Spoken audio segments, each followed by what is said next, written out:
It's Feedback Friday, if I can ever get my phone to stay. Now there's a weird halo above my head. I don't know what's going on. I don't know how to get my camera to just stay. If you guys saw the embarrassing rig, you'd be like, Bill's not a professional. He can't even rig up a camera. But I can. I'm trying, man. I'm trying, people. I'm trying to get it rigged up. This Feedback Friday will have to be brief. So, talk at your boy Bill. I'm going to have to mute my own audio. Can you guys hear me? Maybe you can, and maybe you can't. Maybe you can, and maybe you can't. Ah, there we go. I can hear myself. So, let's see who we have here on the Feedback and the Friday. All right, just gonna wait for the chat to fill up. Hi, Telia.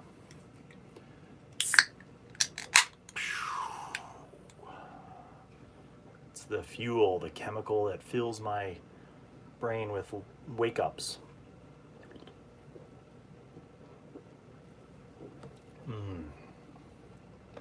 It's been a little bit. So, today's Feedback Friday, once again starting later because of life. Yes, I am very sorry that the feedbacks have been late as of late. Hello, William. Hello, Isabella. Hello, Telia. Yes, so Feedback Friday has been late mainly because of real life. Last weekend, I was on the road. And this weekend, I'm also going to be on the road, but today has been hectic as I am preparing to go on the road. DoD, my man, thank you. Thank you for your patience, all of you. If I sound like I'm in a dungeon, it's because I am. This is the very farthest part of my basement, typically used for storage, but also for my little secret world, which is not so secret. So if a kid or my wife yells down, then I'm literally going to have to step away from the computer. Hey, Jack Attack. I'm running a one-shot as a goodbye to my friend who's joining the Navy. I plan on having an aboleth as the final encounter. Any advice on how to play one? Wow, that is powerful. An aboleth. I think maybe the best way to set that up is to let your friend and the party know that there is an aboleth. Not directly, but I would drop some little hints in the encounters and the monsters leading up to the aboleth. Like maybe the monsters near the aboleth are actually frightened to go in that direction, and they run anywhere except the direction of the aboleth, knowing that that's certain doom. And maybe there's like some ancient scroll or even some primitive like wall painting that could be, you know, the warning that this is doom up ahead. Hey, Nat Cat, just finished eating. Good. Scrotman, enjoyed the background music in the latest B Team. A bit overpowering at moments, but overall a welcome addition. Thank you. I'm experimenting with production, and I'm experimenting with sound. And to be quite honest with you, it's extremely tricky to balance out sound effects and ambient music with the people playing the game. And the main reason why that's a challenge is because, at least with the B Team, Jenny and Jordan are both very soft-spoken. So the music has to be balanced just right. But I'm pleased that you thought it was good, and I'm going to be continuing to tweak it. So your feedback really helps. So yeah, hey Doughboyski, hey Tex, what's up, my friend? Yeah, we have Telia and Isabella are tuning in from Scandinavia. Bill, have you ever heard of the Deck of Many Things? Yes, I have, Austin. The Deck of Many Things has changed, I think, in different editions. So for I think most of D&D history, the Deck of Many Things has been a very magical, wondrous artifact that has very powerful magical effects depending on what card you draw. Now, over the years, we have played with the deck of many things being the kind of thing where you can roll on a table, or the DM can choose, or we've even homebrewed some of our own magical effects. The thing with a deck of many things is that it can be good or it could be really bad. So I caution you as a DM, if you have a group of people who've been playing their characters for a long time, you might want to be very careful about using a deck of many things, because it can have permanent effects. Those permanent effects can be good, but they can also sometimes make people overpowered. And those permanent effects can also be very bad. So it's one of those wondrous artifacts that you got to be very careful with. Let me see. I don't know if that answers your question, Austin, but yes, I've had encounters with deck of many things. I haven't deployed it as a DM very much, but I played in games where we have found a deck of many things, and it can be great or it can be very bad. And over the years, I think I've gotten to a point where if I'm playing in a game and there's a deck of many things, I just avoid it. Because I might not want to take a risk with a character that I've worked really hard to build up. So I hope that answers your question, Austin. Natcat, my friend started a campaign, and throughout the week he DMs one-shots with me, and I'm already at level 4. Yes, well done. That's awesome. Or level 3, even. That's fantastic. Let's see. Hey, Kevin Alcott, what's up, buddy? Natcat says he's putting 12 kids I made from our old campaign, and one of them disappeared, and I'm just so sad about it. Mystery. Sounds like a little bit of a Stranger Things kind of thing. William Roberts, what's up, my friend? How's it going? Welcome to Feedback Friday. Hey, Noah Getz, what's up, my former student? Noah Getz, now a college student of D&D caliber. Nicholas Holmes, hey Bill, would you allow the throne card to give a player that already had proficiency in persuasion expertise? You know what, that's a great question. And I think in 5th edition, Nicholas, I would say yes. Because expertise does not necessarily make somebody overpowered, but it can really enhance their ability to use whatever it is, whatever proficiency they have that expertise in. But I don't think it makes people overpowered, because 5th edition has very nice kind of optimized rule sets to balance out power creep, basically. So yeah, my answer is I would say that's okay. Especially if the player has used persuasion a lot and is effective at using it.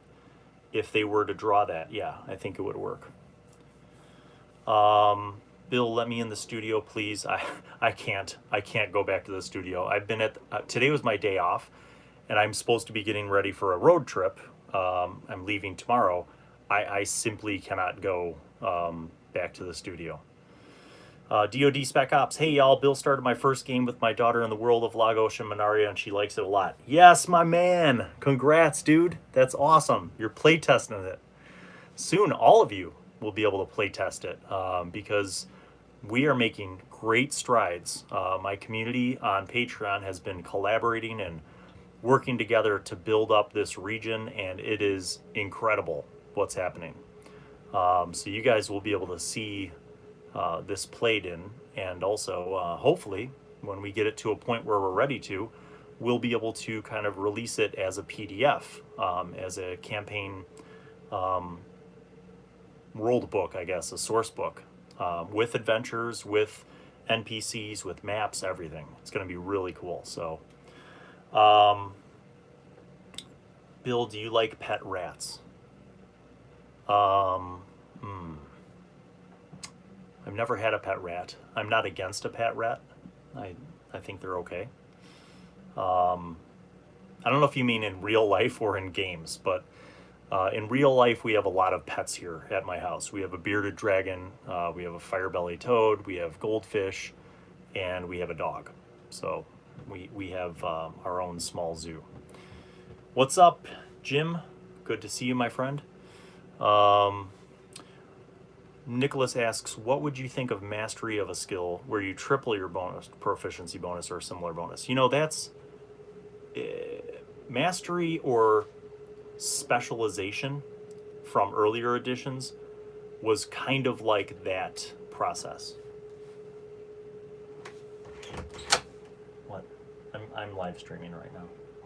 So mastery and specialization were kind of like expertise in a sense.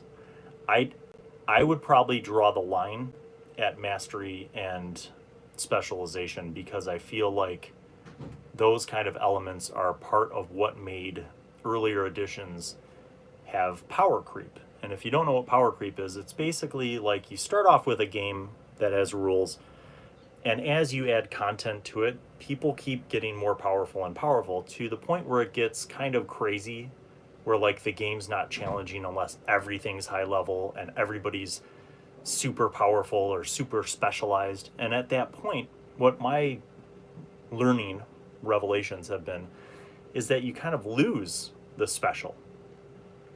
You know, when everybody can make a drow who's got dual wielding with mini crossbows that have poisoned bolts that, you know, and that person is a weapon master with specialization and a champion, and they crit on an 18 through 20, like, it's just kind of powerful. And at a certain point, all that power takes away from some of the fun, I think. It's fun in theory to be that powerful, super heroic kind of character, but then the game itself loses something. That's just my opinion. Nat Cat made a new creature. Excellent. Can't wait to see it. Love it, love it. DJ Cool, hey, what's up? Steve Fletcher, just discovered your video. Super awesome, man. Well, thank you, Steve. Glad that you enjoyed and hope you binge watch all the seasons and you get into it. Don't forget, I have quite a list of DM tips, GM tips, all that kind of stuff. And so it is fun. It is fun. Let's see here. Nicholas says, if it was a thing, I would figure a person would only be able to master one skill so everyone can get their own shtick. Yeah, I mean, if you were going to integrate something like that, Nicholas, I would advise making it extremely controlled and maybe even limiting it to not just one choice, but like you have prerequisites that must be achieved. Maybe a certain level has to be achieved, or maybe you make it a role-playing thing where the character, if they want to attain mastery, they have to literally complete like a quest of some kind that you make really involved, that where they have to solve that quest using the skill, that specific thing, and that way it's been earned. Yes, exactly. Like you have to earn it. I'm a big fan of earning things. So here's a funny thing. A long time ago, my friends and I homebrewed our own Gamma World game. And in Gamma World, if you're not familiar, TSR put out Gamma World. It's a post-apocalyptic, kind of like sci-fi setting. So there are pure strain humans, and then there are mutants that have mutations, which are basically like powers. Well, we added in magic. But you cannot start off with magic. You had to find it. And you had to go on quests and quests. And even then, once you went on quests, the magical knowledge that you had was very rare and very secret and very special. And people might kill you for it if they knew that you had the knowledge, just to get it from you. Spellbooks were like the most insanely valuable thing, like more valuable than any gun, because the spellbooks had the formulae for casting the spells. And there was something about that. There was a thrill when you had a character who actually made it, who survived through all these trials and was able to discover the secrets of magic, and then to study it and then begin casting it and then harness the magical power within. There was something to that made it was so challenging, and therefore such a reward when you actually achieved your goal.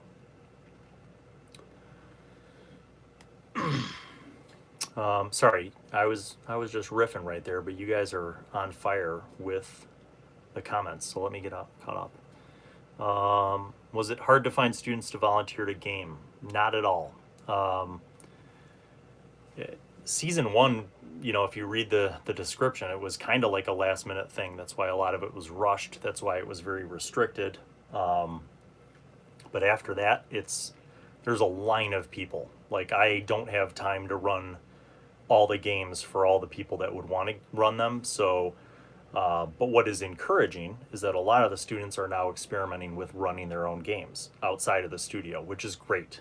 That's the whole reason why I'm doing what I'm doing and why I'm trying to grow the community and grow, just more awareness about how you can get going in gaming, and not just for the high school kids, but for everybody. And it's exciting to see that. So I'm hoping, fingers crossed, that Jordan from the B team will be running a series of her own on the channel this fall. So hopefully you guys will stay tuned and be able to see that, because I think it's going to be great. I feel like Jordan has a strong enough understanding of the rules and of how to do a narrative. Jordan's got some DM skills, so I feel like it'll be interesting to see her running a game.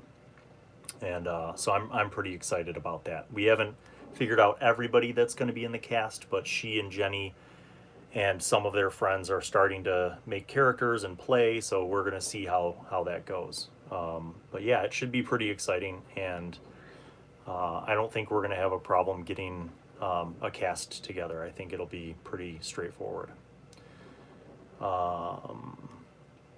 Isabella says, soon my friends and I are going to play our first session, all players together. Awesome. That is exciting. I hope you have fun, Isabella, and remember, that's the rule. The only rule is have fun. The other stuff, just play. Play and you'll learn the rules. Don't worry about everything. Okay. I played some sessions with my brothers and stepsisters to try out some things. Yeah, that's good. Play some sessions. The best way to learn is playing the game. When I was younger, I didn't sit down and read all the books from beginning to end.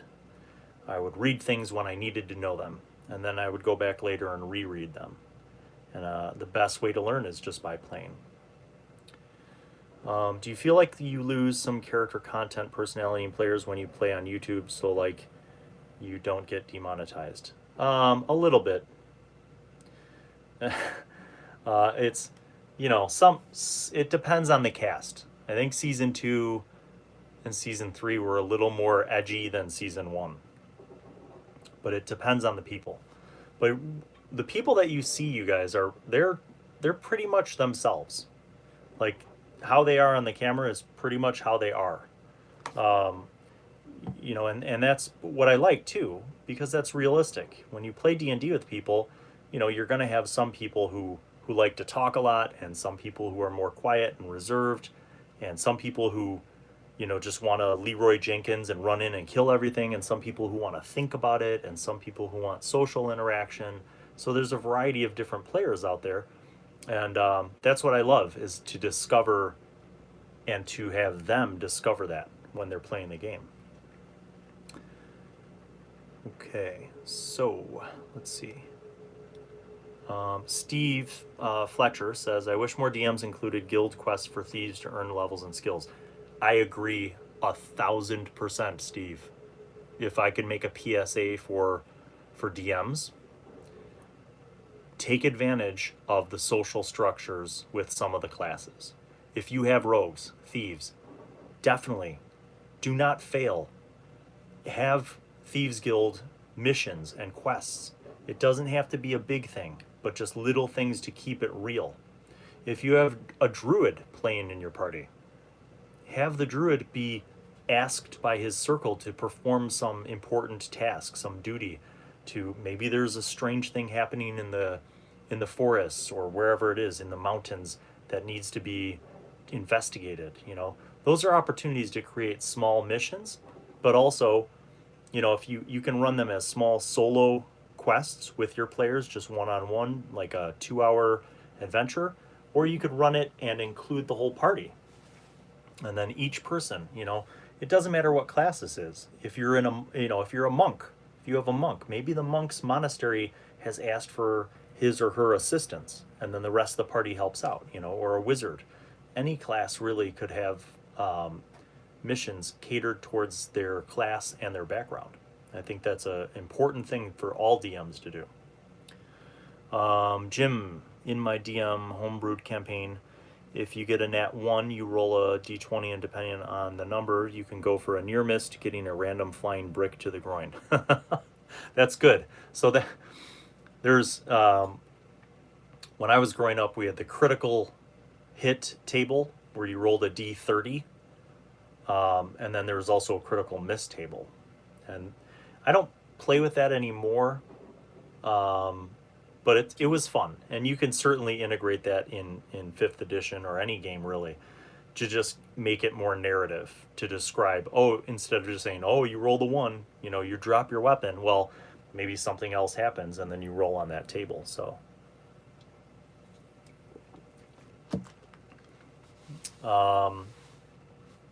okay, sorry, you guys it's awesome that you're all here this late. I appreciate that.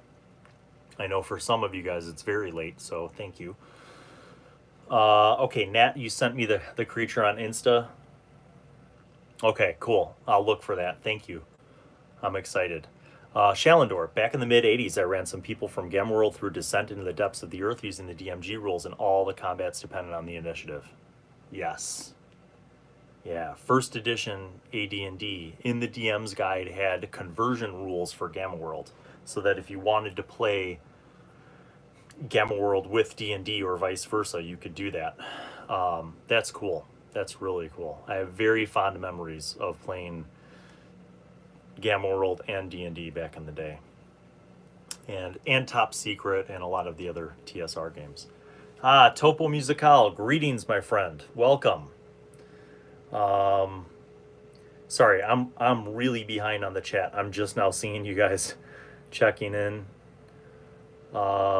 Nicholas says, I believe you would love Exanima just based on the experience you share with your story. I'll have to check it out. There are so many new role-playing games out that and it might not even be new, but a lot of these are newer for me.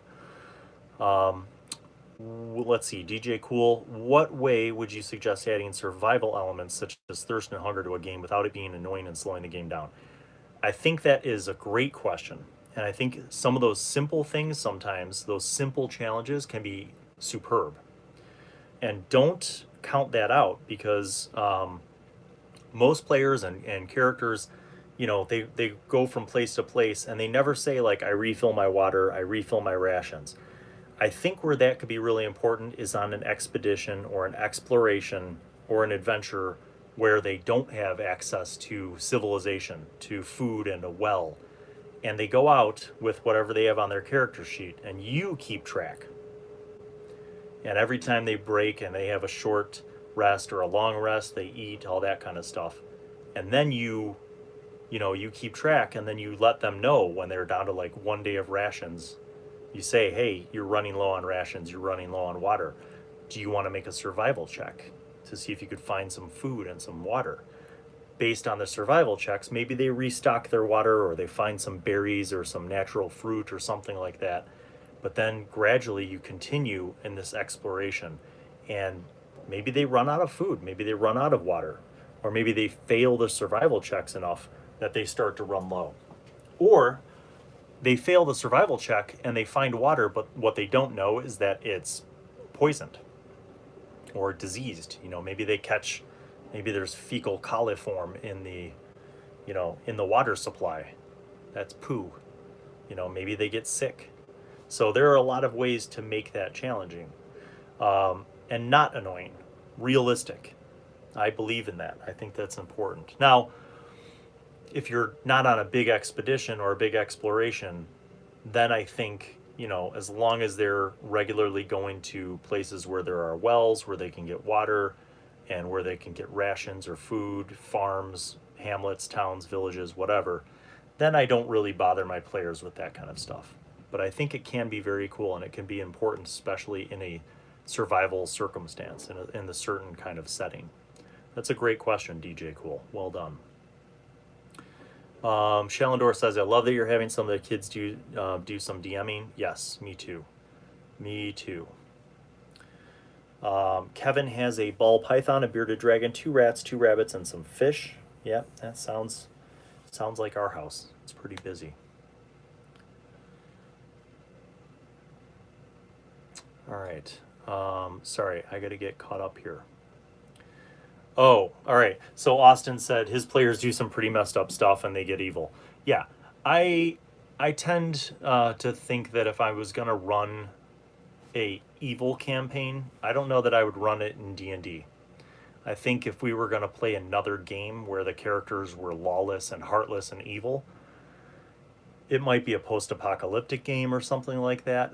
And I would have to put a disclaimer at the front of the video and maybe even a rating, you know, so that I don't get in trouble with the YouTube gods.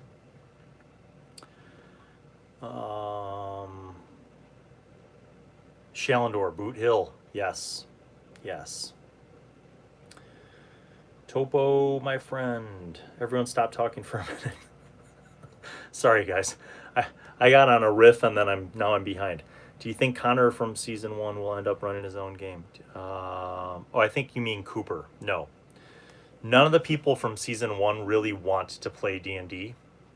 I mean, even Heather. I regularly see Heather from season 1 and season 2. She keeps in touch, but, you know, and I've invited her to come back and play D&D. And it's not that she doesn't like it. She just doesn't, she's not really that into it. She's like, which is fine. To each his or her own.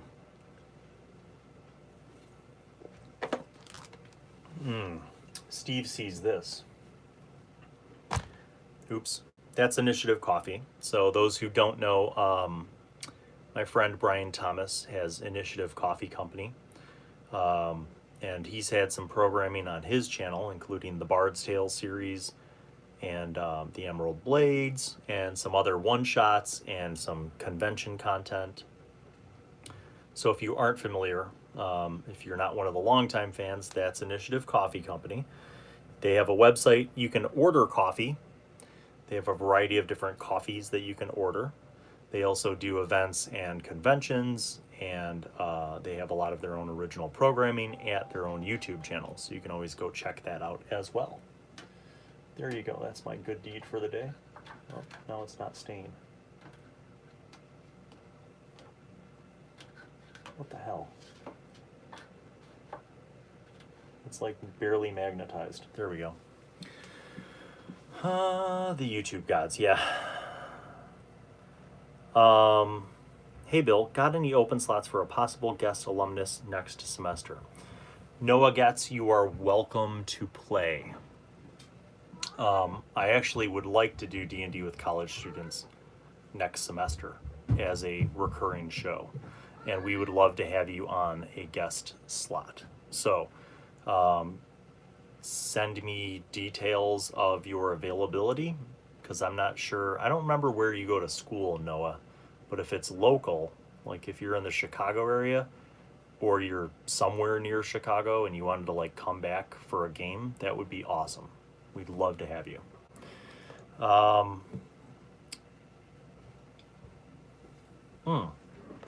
So I wanted to give you guys updates as well while I have a moment.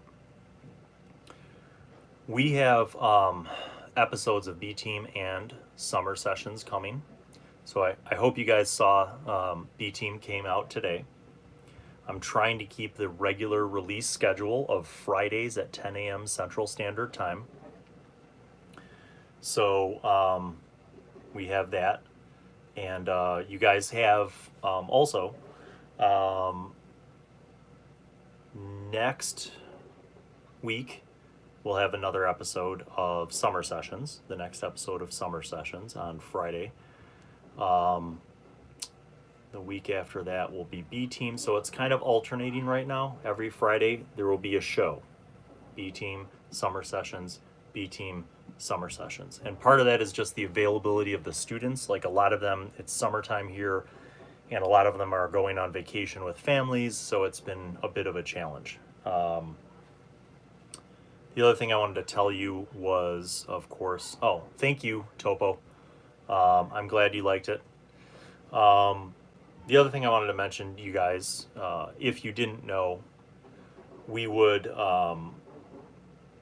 love your feedback concerning any additional content that we have proposed. So I'm not sure how many of you guys watched the Dungeon Mayhem tournament, or if you liked it, but we're considering doing a Dungeon Mayhem tournament, like a back-to-school Dungeon Mayhem tournament. The other thing that we were talking about was, and this is kind of a bigger deviation, about having a regular weekly series that's live on Twitch. So, I need your feedback. What if we had a show, and it wouldn't be the main D&D with high school students show or B team. This would be another show. What if we had a weekly series on Twitch? Like, same exact time every week on Twitch. That's today's big poll. Would you watch that? Now, personally, I haven't done a lot with my Twitch channel just because we have a good thing going with YouTube, and you guys are an amazing and supportive community. But I have had people ask, why don't you guys do live shows? Well, whether it's on YouTube or Twitch, the challenge with a live show is scheduling, number one, and number two, moderating. You have to have somebody who moderates the chat, who interacts with the people. So that's kind of my question. I'd love to get your feedback. You guys can comment on this below. And also make sure that you give this video right now a thumbs up if you would, my friends. That would be appreciated. All right, so let me see what y'all have to say. Shallandor has a pizza place called Slice and Dice that's set up for people to play board games and RPGs. Oh my god, that's so cool. I wish we had something like that. That's kind of what Initiative Coffee Company wants to do.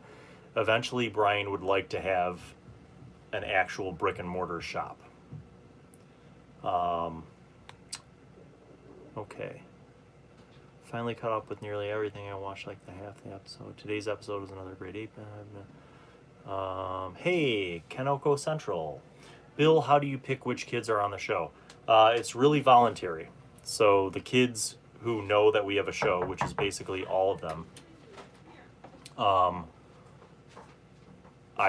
ask, I'm like, if anybody wants to be on the show, and then I go over kind of how it works in scheduling.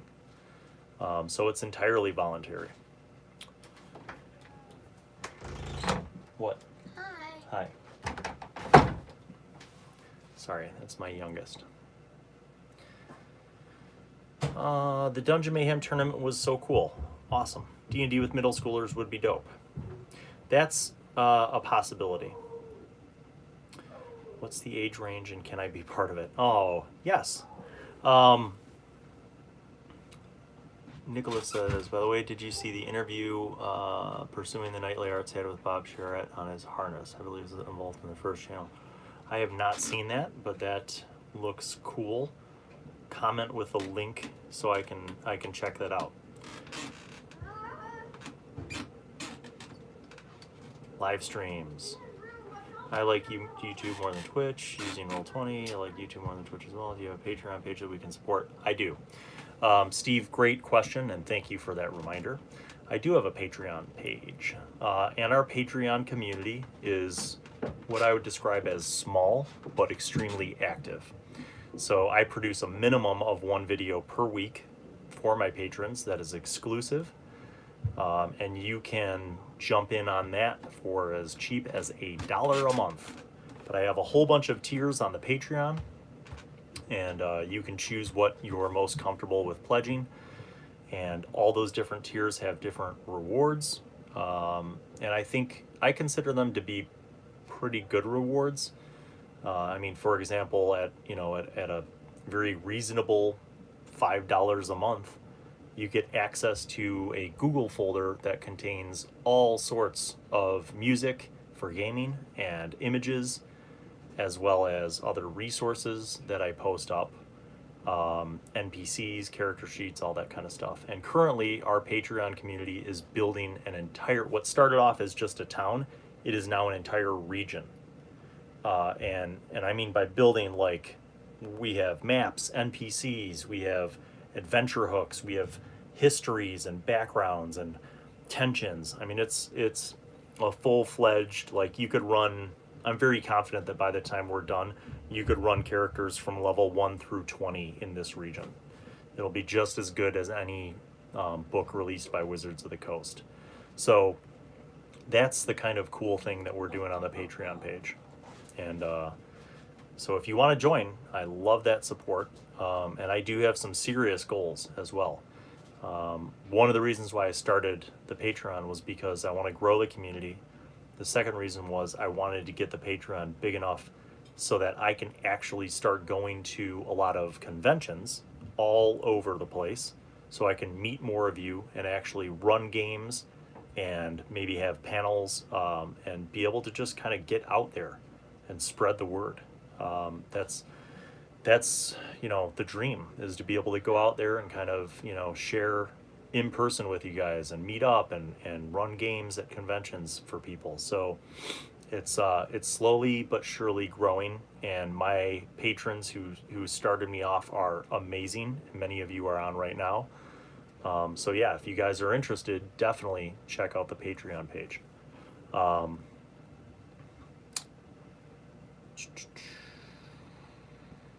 Very random ventures. Which one? I don't know if it's just invisible or completely removed. I left you a comment with the link. I'm attempting to write some game modules for the world that my friend created. I need a device for templates and setups. Steve, yes, I do have advice. My advice is start small. Most people trying to build a world should not do macro building, which is like Tolkien, where you create an entire world and gods and all that stuff. Just start small. Start with, like we did on our Patreon, start with a town. Go through, kind of figure out some of the conflicts, as well as some of the reasons why that area would be interesting. Think about some adventures that could occur in that area.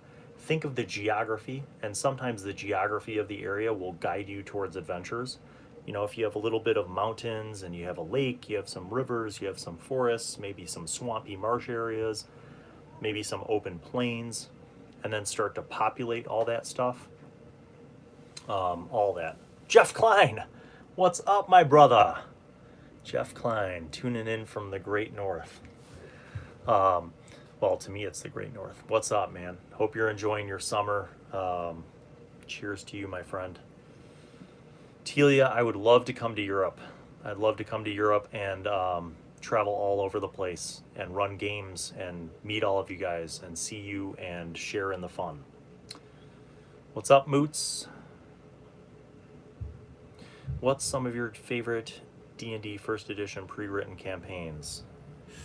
Austin, I liked playing in many of the first edition games. I vividly remember Keep on the Borderlands, Isle of Dread, In Search of the Unknown. A lot of those I played 40 years ago, so it's been a long time. Tomb of Horrors, Castle Amber, a lot of really cool adventures that I played in, but I actually never ran any modules when I was DMing. Everything that I've run has always been my own material.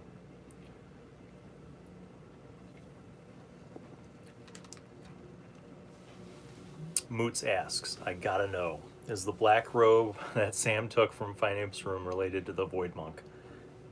Maybe. I can't tell you that. Come on. I can't you'll find out. You'll find out. You should find out pretty soon. I'm going to say this right now. No spoilers. But you guys are going to crap yourselves when you see Summer Sessions episode 3 is on fire. You better be wearing a diaper, guys. Yes. Bill, what do you think of the D&D Essentials kit?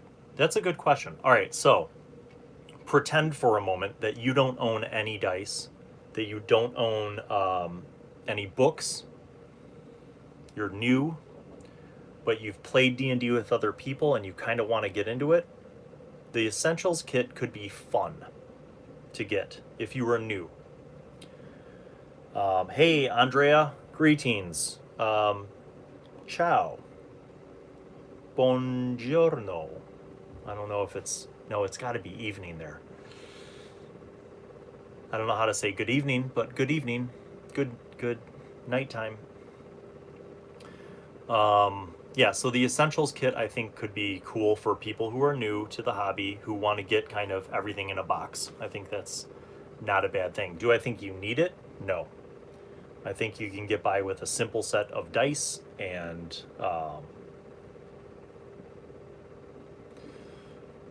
yeah, that's about that. Shalendor, the first 3 UK modules, both of the EX modules and X4 and X5 are my favorite of the old modules. I don't remember, well, I know the expert set ones, but I don't remember which ones were the UK modules.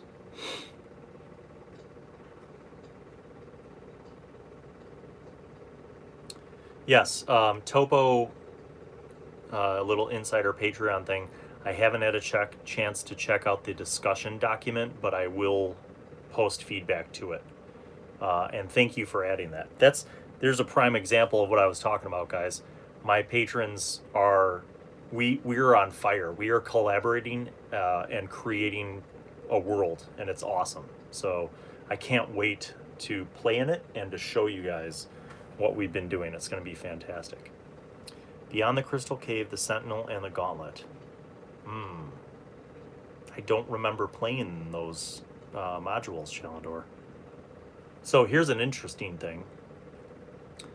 There's a module called Castle Amber, and it was French. I actually played it in 5th grade on the French exchange program back in 83 or 84, or was it when I went back after 6th grade? I don't know. But back in the mid 80s, I played, and my French friend Nico's friend Laurent ran the D&D game. And then many years later, my gaming weekend guys, DM Dan, ran that same module, but he modified it, and it was a blast. It was totally fun. Yeah. Chateau d'Amberville. Yeah, Castle Amber. That's the one, man. But what he did was he changed it, because all the guys knew that module inside and out, so he kind of changed things up. So what seemed familiar would actually be like totally different and a surprise. So it ended up being a really fun, kind of a fun, nostalgic run through this old module, but with some twists that we hadn't expected. Actually, some very big twists, like time travel. Do you plan on doing a session with the cast of The Bard's Tale? That's a good question. I probably won't be playing in The Bard's Tale anymore. There's not enough time. Would I run a game with some of the cast? Yes. Am I planning that anytime soon? No, because we have a lot of programs already that are on the back burners. So one such program is a D&D with college students series. Not just like one-shots like I did with Willie and Trixie, with Sean and Anna, but like an actual D&D with college students series. Who would be in that is yet to be determined. There are some options though, because some of the college students are staying in the Chicago area. But the logistics all come back down to scheduling. So it might be a challenge. Yeah. So that's kind of the update on that. Side note, I was at a store and I saw these HeroClix Lord of the Rings HeroClix. And I don't play HeroClix, but I do like to steal them for D&D minis. Of course, my camera's not going to focus. But that's like a Bilbo Baggins HeroClix. So I'm going to take him off the base and just make him like a normal adventurer. Do I have all my miniatures with me in this room? Nope. Right now they're all at the studio because we use them for the games. Actually, no. Do I have some of my minis in here? I think I have the old ones in here. I have a lot of unpainted minis that that I need to mail to my favorite mini painting artist, DoD Spec Ops. But I also have to work with another one of my patrons, Tricky Troy. Troy wants to purchase custom minis. My mini is proudly standing on top of the shelves where I keep all the special minis for the games, like all the character minis, are on top of the shelf in the control room. What was I saying? Oh yeah, so Tricky Troy wants to buy a custom minis for Jordan and Jenny. So, and I think what we're gonna do is go on Hero Forge, and because it's kind of hard to find a Goliath, and it's really hard to find a female Goliath. So Tricky Troy wants to commission Hero Forge. So we have to go on next week. Me and Jordan and Jenny need to go on Hero Forge and design their minis for Arya and Capella, and then order them, and then send them to DoD Spec Ops so he can paint them, and hopefully all that stuff will happen before school starts up so that we got them ready to go for the table, and they won't just have to like use the generic minis that I got for them. But that's yet another example of, you know, just things that we're getting ready for. So, yes. Andrea, I started being a DM after I saw D&D with high school students. Tonight I ran my 20th session. Do you have any advice on how to make the plot progress faster? Sometimes I feel like my players are a bit slow. That's, first of all, thank you. That makes me so happy. That's awesome. I can say, I'll tell you some dirty tricks. Here are some dirty tricks, Andrea. One thing that you can do to make the plot faster is engage them in mystery. So you create some mystery that gets them interested. You drive that mystery along by having things either sabotage them or try to attack them. So it could be combats, or it could be like stealing from them or something, right? So you got to get them invested. But I think a good mystery is what you get them invested with, and then you keep driving it, like poking them with a little stick. Every time they slow down or get bored, you throw a little combat at them, or you have an NPC steal from them, or you have somebody who encounters them and seems like a friend but is really deceiving them. Those are little dirty tricks that I use to kind of keep them going. And the other thing is just caffeine. Just your players should be consuming caffeine all the time, because if they're hyped up in real life, they're more inclined to stay focused.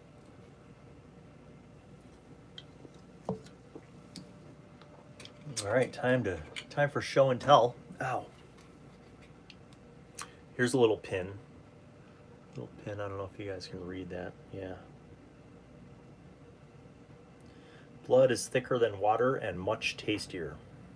I got this back in the 90s when I played a lot of Vampire the Masquerade. It's cool. Now I would only wear it if I was going to a convention. And then this one I got, I don't know when I got this, a while back, but I like it.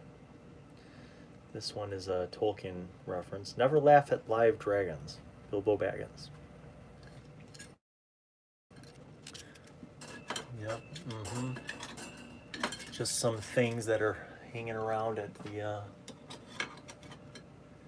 in the crafting room. So, so next week is going to be exceedingly fun. You should do a live stream painting miniatures. I would love to do a live Google Hangout with DoD painting miniatures, because I'm not very good at painting miniatures. I could paint terrain.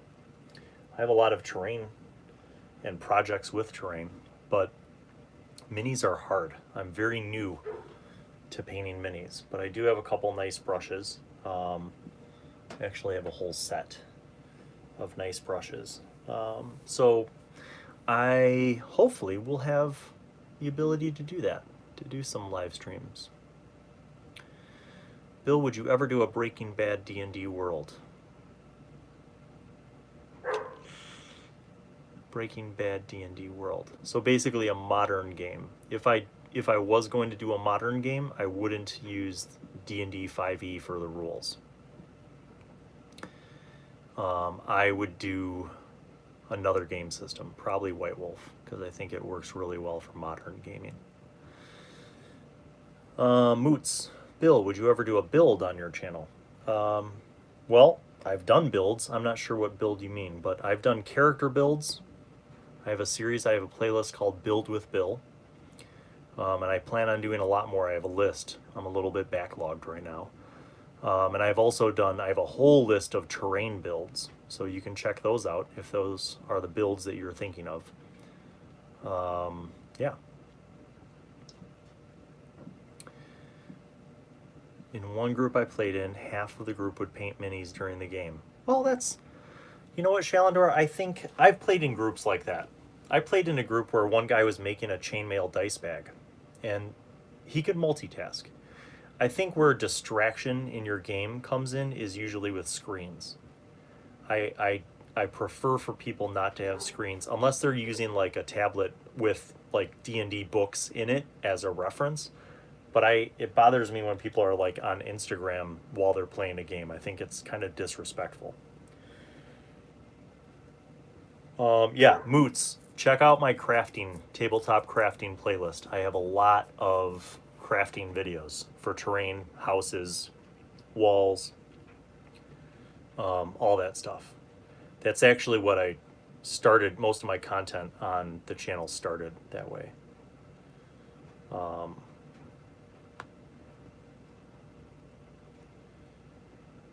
Steve says you should do some videos on how to create those village huts and buildings from season 1. Yes, that is a good idea, Steve, and I may accommodate that, because, you know, Dwarven Forge is great terrain, but it's expensive. And the whole reason why I got into crafting terrain for games was because I couldn't afford to keep buying Dwarven Forge stuff. So I absolutely think that terrain crafting is kind of, in an indirect way, it's kind of what got me back into D&D. And I'm not a crafty, artsy person per se, but Kevin, I did because of you. I like to accommodate your requests whenever I can. So Steve, Fletcher, to your question, I will look up a couple different varieties of building small buildings for your D&D table, because I think a lot of times, like, you can have a little village and just kind of make it a little more immersive at your gaming table, and that's a good way to do it. And it's, you know, it's really pretty cheap. I mean, most of those materials are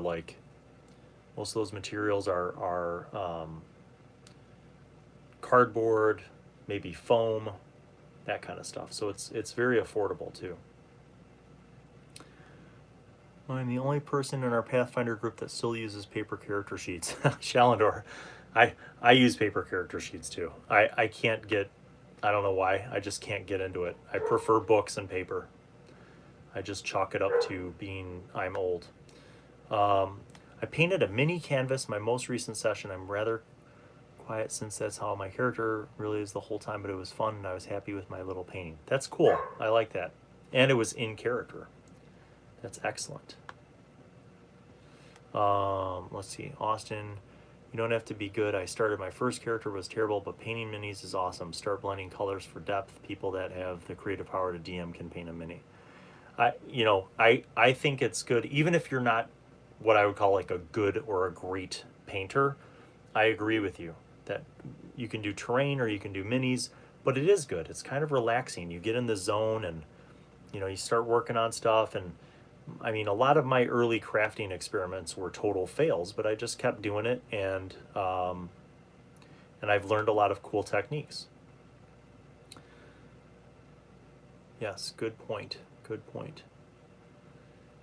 Have you seen Dingo Doodle's D&D series? I have not, Isabella, but it sounds like the kind of thing that I would like to watch.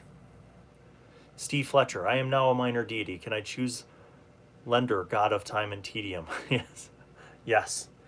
At that level, my friend, you can. Send me all the details. Thank you, Steve. Thank you for your support. It means a lot. And I will, when I get back this weekend, on Monday, I will send you a message through Patreon and give you all the additional information related to the benefits that you get at your level. So thank you. I truly appreciate it. Let's see. Our group has been watching this live stream and just wanted to say hi. Oh, well, hey, friends of Scott. I hope that you guys are playing a superb game.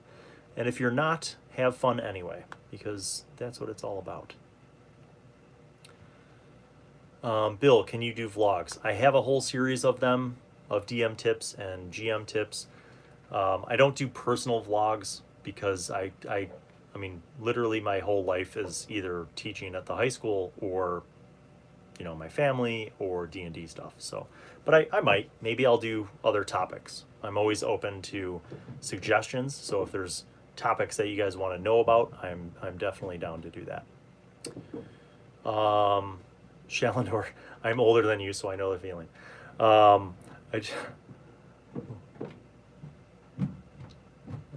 Just painted my first mini a few days ago. That is awesome, DJ Cool. That is awesome. What was funny is that my DM would pause because he wanted to give me a chance to talk or gather his thoughts, so I felt like I had to say something, and we ended up interrupting each other. Yes, that does. Kevin says, say hi to Aaron, my padre. Hello, Aaron. Greetings. I started because he told me something happened to Iris, and I personally designed her and entirely created her character. Dun, dun, dun. Craziness. So, yeah. So, in summary, I wanted to give you guys a final update because I do have to get going, but I just want to let you know new episodes are coming every Friday at 10 a.m. Central Standard Time. You can count on it.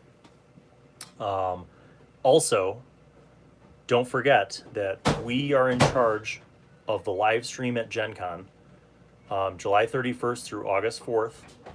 We will be there working, but if you are going to Gen Con, stop by the Westin Hotel and find the live streaming room and come say hi to us. We'll be there, and it should be a lot of fun. So I truly, I hope you tune in to the Gen Con official Twitch channels, because we will be there. We'll be in charge of the whole video thing. So, TopoMusicale, you are the man. Since Tricky Troy isn't here, I want to make sure you don't run out of Coke Zero. Thank you. Cheers to you, my friend. I should have a Coke Zero sponsorship. I got to work on that. Thank you so much, Topo. You are the man. I appreciate you.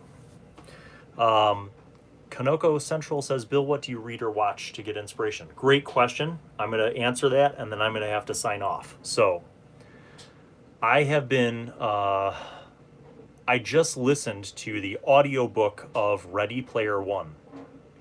Now, I am not a fast reader, so that audiobook was about 20 hours long because I listened to it last weekend when I drove up to Minnesota, and it was about 10 hours each way.